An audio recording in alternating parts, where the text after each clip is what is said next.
चंद्रपूर जिल्ह्यातील पंचायत समिती सिंदेवाही अंतर्गत येत असलेल्या चारगाव जिल्हा परिषद शाळेच्या पालक व विद्यार्थ्यांनी चक्क शाळेला टाळे ठोकले आहे। यावेळी शाळेच्या गेट समोरच विद्यार्थी आणि पालकांनी ठिय्या मांडला। अनेक दिवसांपासून शिक्षक देण्याची मागणी विद्यार्थी पालकांमार्फत करण्यात आली होती, मात्र त्यांच्या मागणीकडे दुर्लक्ष केल्यामुळे विद्यार्थी आक्रमक झाले आहेत। त्यामुळे संतप्त विद्यार्थ्यांनी आज शाळेत जात कुलूप ठोकले। यावेळी विद्यार्थ्यांचे पालक देखील उपस्थित होते। यावेळी विद्यार्थी पालकांनी रस्त्यावर उतरून रास्ता रोको आंदोलन केले, त्यामुळे काही काळ वाहतूक प्रभावित झाली होती। एक टीचर 4 वर्गाला शिकवू शकते का आणि का शिकवणार आहे?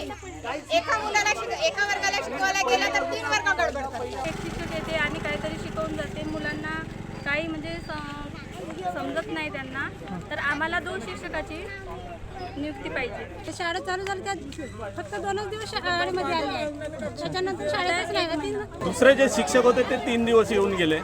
सोमवारपासून शिक्षण परिषद झाली, त्या मॅडमला हे सांगितलं की तुम्हाला सोमवारपासून येणे येऊ जाणे, तुम्ही त्या ठिकाणी शाळेमध्ये जायचं आहे। मॅडम आल्या, पोहोचल्या।